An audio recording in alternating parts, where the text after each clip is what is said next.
So I'm pretty sure I figured out why there's a lot of people still struggling to figure out their sensitivity settings for Hunt Showdown 1896. And it's probably not what you think or what you've been told. And I have not seen a single person mention this anywhere in the Hunt Discord, anywhere in any of the Facebook communities. Not a single soul has talked about this, and not even anybody from Crytek has talked about this. And hopefully this can kind of shed some light on maybe why you're struggling to figure out what feels good for you, but unfortunately, this isn't even anything that we can control. Ever since the update came out and people were complaining about the y-axis, being bugged or messed up, they obviously claimed that it wasn't bugged and they had essentially removed the y-axis aim boost on purpose.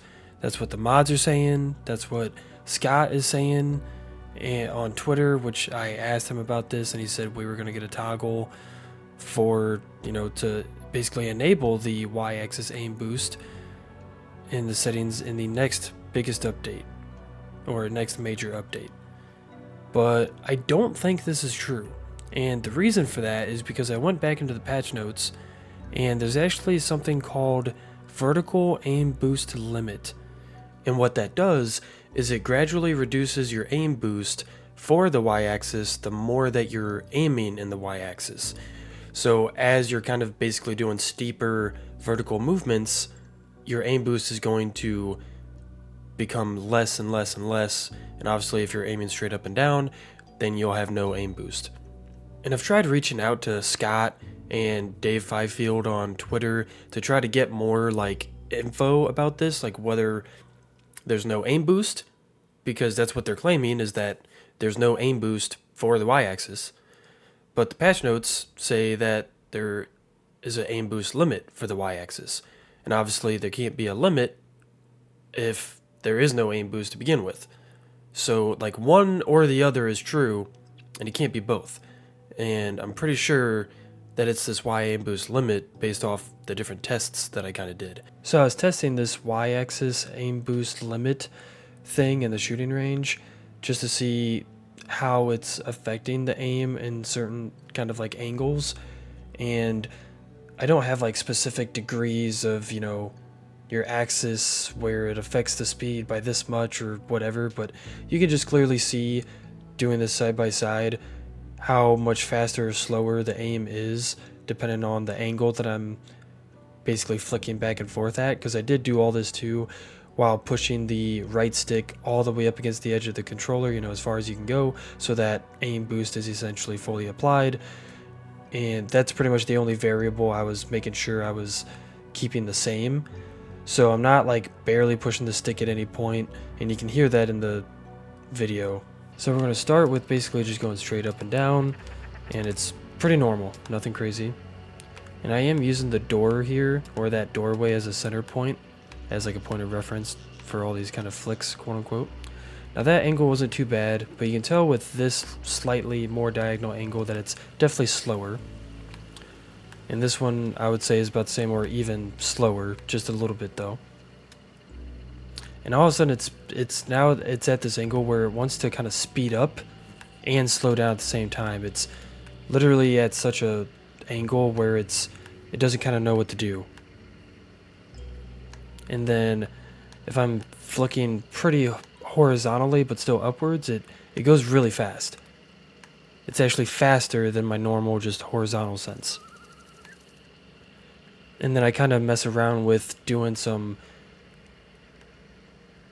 diagonal movements and then going into a horizontal movement, because it just feels very unnatural. I don't know if you can see that there, especially when I go from the right and then aim up, like the opposite of what I'm doing here. When I go to the right and then start to shoot up, it's really quick, and then it just slows down instantly, which is very unnatural feeling if you're trying to do some kind of curved aim or need to adjust your aim while you're kind of looking around.